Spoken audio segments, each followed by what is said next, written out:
नमस्कार। Road safety and motor vehicle regulation related अब नए टॉपिक में लेकर आया हूँ। Motor vehicle dealer, how to sell and purchase a new vehicle. इस वीडियो में आज मैं अपन डिस्कस करेंगे कि कोई भी जो नया व्हीकल है वो डीलर के द्वारा कैसे बेचा जाना चाहिए, ठीक है ना। क्या क्या मोटर व्हीकल एक्ट के अंदर प्रोविजन है जिसके तहत उसको व्हीकल को बेचना चाहिए, और जो बायर है, खरीदार है, उसकी क्या ड्यूटी है, ठीक है ना। व्हीकल, नया व्हीकल खरीदते समय उसके बारे में आज अपन डिटेल में डिस्कस करेंगे। इसके अलावा जो टेम्परेरी रजिस्ट्रेशन पे जारी होते हैं व्हीकल, उनको किन किन को टेम्परेरी रजिस्ट्रेशन जारी करना है, किन को नहीं करना है, तथा अगर किसी डीलर के द्वारा कोई गलती की जाती है तो उसके मोटर व्हीकल एक्ट के अंदर क्या ऑफेंस दे रखा है, क्या पेनल्टी दे रखा है, उसके बारे में आज हम डिटेल से जारी डिस्कस करेंगे। मैं Kailash Sharma, motor vehicle inspector. अगर पूर्व के मेरे वीडियो आपको अच्छे लगे हैं और मेरे चैनल को अभी तक सब्सक्राइब नहीं किया है तो प्लीज मेरे चैनल को सब्सक्राइब कर लें, या फिर मेरे चैनल पर आप प्रथम बार आए हैं तो प्लीज मेरे चैनल को सब्सक्राइब कर लें, जिससे कि इनसे संबंधित और भी जो कोई लर्निंग वीडियोस है तुरंत आपको मिल सके। तो अपन स्टार्ट करते हैं। Motor vehicle dealer, how to sell and purchase a new vehicle. इससे पहले मैंने एक वीडियो बनाया था trade, motor vehicle trade certificate के बारे में, यानी कि ट्रेड सर्टिफिकेट किसे कहते हैं तथा ट्रेड सर्टिफिकेट किन किन को आवश्यकता होती है और ट्रेड सर्टिफिकेट के क्या क्या नॉर्म्स वगैरह होते हैं, उसके बारे में मैंने एक डिटेल से वीडियो बनाया था, जिसमें मैंने यह बताया था कि जो डीलर होता है, डीलर को भी ट्रेड सर्टिफिकेट की आवश्यकता होती है। तो यहाँ पे अपन केवल अब उस डीलर की बात करेंगे। Sale of body built vehicle. अब किसी डीलर के द्वारा जो बना बनाया व्हीकल है, यानी कंपनी से अगर कोई व्हीकल बना बनाया आता है तो उस व्हीकल को कैसे सेल किया जाए। तो section 41 of motor vehicle act और रूल 43 एंड 47 के अंदर दे रखे हैं जो प्रोविजंस इसके। सबसे पहले इसमें ड्यूटी ऑफ डीलर, यानी सेलर की क्या ड्यूटी है। सबसे पहले obtain a valid trade certificate, जैसे मैंने अभी कहा, सबसे पहले उस डीलर को एक वैलिड ट्रेड सर्टिफिकेट जारी कराना होगा। If vehicle sell fully built and registered in same state, then dealer shall be register vehicle prior to the delivery। यानी कि कोई भी व्हीकल है वो एक ही उसी स्टेट में बेचा है जहां पे वो रजिस्ट्रेशन होना है, ठीक ना। अगर उसी स्टेट के अंदर वो फुल्ली बिल्ड व्हीकल है तो उस केस में डीलर को सबसे पहले व्हीकल का रजिस्ट्रेशन कराने के बाद ही व्हीकल की डिलीवरी देनी है, उससे पहले व्हीकल की डिलीवरी नहीं देनी है। No TRC will be TRs will be issued by dealer for fully built motor vehicle if registered in same state। अगर सेम स्टेट के अंदर व्हीकल कोई बेचा जाता है फुली बिल्ड तो डीलर के द्वारा कभी भी उसकी टीआरसी जारी नहीं की जाए, ठीक ना, लेकिन सामने तक कर देते हैं, जो कि गलत है। Next, TRC will B issued in by dealer for fully built motor vehicle if sale and registered in other state। अगर कोई डीलर के द्वारा फुली बिल्ट व्हीकल किसी दूसरे स्टेट के लिए बेचा जाता है, यानी कि महाराष्ट्र का डीलर है और कोई व्हीकल बेच रहा है और जो व्हीकल अगर बिहार के अंदर रजिस्टर्ड होगा तो उस केस के अंदर टीआरसी जारी की जा सकती है। लेकिन अगर विद इन स्टेट अगर व्हीकल रजिस्टर होता है तो टीआरसी जारी नहीं करनी है। नेक्स्ट हो गया, motor vehicle shall not be delivered to the owner until such registration mark is displayed on motor vehicle after fitment of HSRP.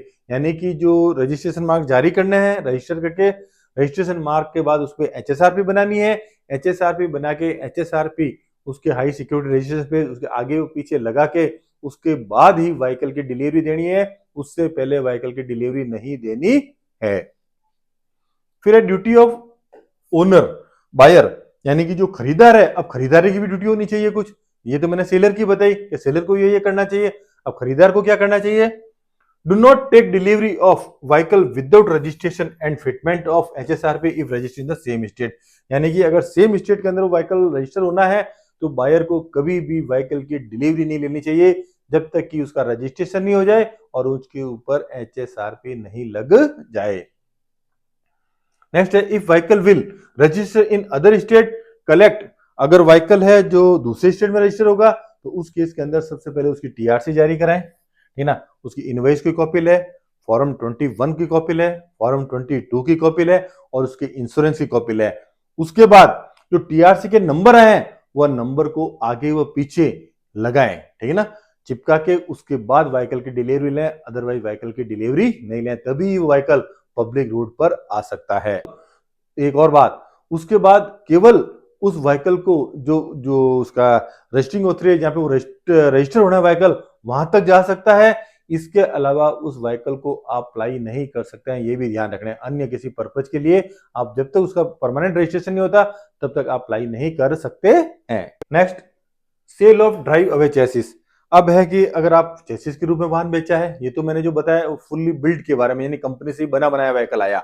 अब कंपनी से बना बनाया व्हीकल नहीं आते बहुत से, जैसे देखोगे आपने ट्रक है, बसेस है, इनकी चेसिस के फॉर्म में आते हैं, फिर वो व्हीकल दूसरे जो बॉडी बिल्डर होते हैं तो चेसिस के ऊपर वहां पे व्हीकल का मैन्युफैक्चरिंग किया जाता है। तो उस केस के अंदर क्या ड्यूटी है?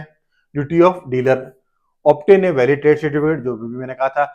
If vehicle sale as drive away chassis either register in the same state or other state issue TRC prior to the delivery। यानी कि उसमें तो जैसे विद इन स्टेट होते हैं तो आपको रजिस्टर करके देना है।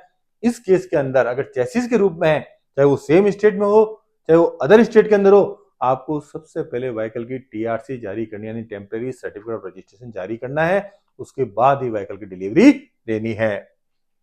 हैंडओवर, TRC जारी कर दी, TRC जारी करने के बाद TRC की कॉपी, इनवॉइस, फॉर्म 21, फॉर्म 22 ये और इंश्योरेंस की कॉपी, यह उस ओनर को आपको हैंडओवर करनी है। और जो TRC के नंबर है वो आगे व पीछे आपको चिपकाना है। उसके बाद ही व्हीकल की डिलीवरी देनी है, यह डीलर की ड्यूटी है। नेक्स्ट आ गया ड्यूटी ऑफ बायर। अब चेसिस के रूप में अगर कोई वाहन खरीदता है तो उसमें बायर की क्या ड्यूटी है? बायर की ड्यूटी होगी collect TRC, invoice, form 21, form 20 A part first, insurance copy prior to the delivery, यानी डिलीवरी से पहले वो जो सारे डॉक्यूमेंट है TRC, invoice, form 21, form 22 A part 1, इनकी कॉपी वो कलेक्ट कर ले, hard copy. Do not ply vehicle on public road except then work of body manufacturing ply with temporary registration mark. जैसे मैंने कहा ये भी जो व्हीकल है यह केवल आप इसको प्लाई नहीं कर सकते ऐसे, सिर्फ आप मैन्युफैक्चरिंग के पर्पज से यानी कि बॉडी बनाने के पर्पज से उस बॉडी बिल्डर के वर्कशॉप तक ले जा सकते हैं। इसके अलावा अन्य पर्पज के लिए आप यह व्हीकल को अप्लाई नहीं कर सकते हैं, लेकिन उसमें टेम्परेरी रजिस्ट्रेशन मार्क लगे हुए होने चाहिए। After completion of the body collect form 22A part second and form 22B in case of the bus body from body manufacture.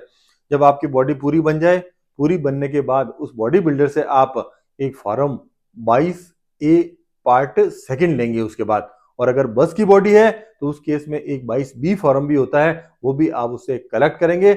उसके बाद उस व्हीकल का रजिस्ट्रेशन के लिए ले जाएंगे। Vehicle apply after registration and fitment of HSRP।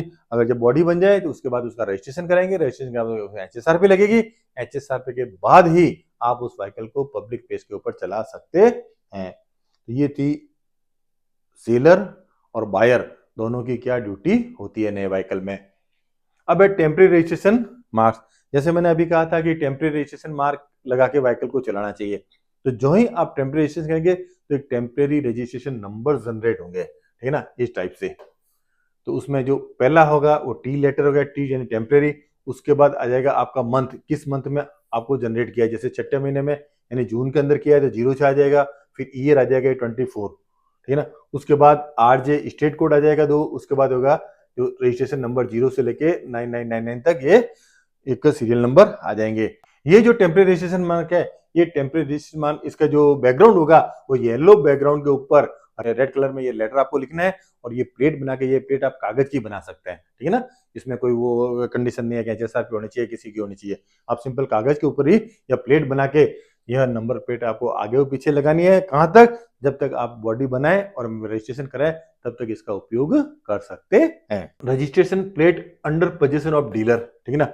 अब बहुत बार देखा होगा डीलर के द्वारा जो बहुत से व्हीकल है डेमो के लिए या उनका दूसरा और कोई सेल काउंटर है या एग्जीबिशन के लिए पर्पज से व्हीकल वो अपने शोरूम के जो प्रीमिसेस होते हैं वहां से वो दूसरी जगह ले जाते हैं। तो उनके ले जाने का क्या प्रोसीजर है? उसके लिए सबसे पहले आपको रजिस्ट्रेशन मार्क, ठीक है ना, जो डीलर ने आवंटित करा रखे हैं, रजिस्ट्रेशन नंबर अलग होते हैं, रजिस्ट्रेशन मार्क अलग होता है। ये मैंने जो ट्रेड सर्टिफिकेट का वीडियो बनाया था उसमें मैंने डिटेल से बताया कि रजिस्ट्रेशन नंबर क्या होते हैं और रजिस्ट्रेशन मार्क क्या होते हैं। तो जो रजिस्ट्रेशन मार्क आपने जारी करा रखा है उस मार्क की जो प्लेट है इस टाइप में वो प्लेट होगी, यानी कि सबसे पहले स्टेट कोड आ जाएगा, फिर आ जाएगा रजिस्ट्रेशन अथॉरिटी कोड आ गया, फिर ये हो गया व्हीकल की क्लास, किस क्लास का आपने ट्रेड सर्टिफिकेट ले रहा है, फिर 4 डिजिट के अंदर सीरियल नंबर आ जाएंगे और लास्ट में TC आ जाएगा। उसके बाद 0001 से लेके 999 तक आप 4 डिजिट का नंबर होगा।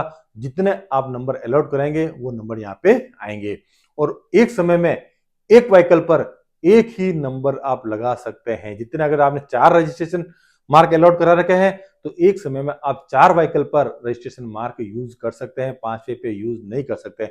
लेकिन सामान्यतः ये देखा जाता है कि डीलर के द्वारा जो रजिस्ट्रेशन नंबर होते हैं वो रजिस्ट्रेशन नंबर ही व्हीकल के ऊपर चिपका दिए जाते हैं और उन व्हीकल का संचालन करते हैं, जो कि सरासर गलत है।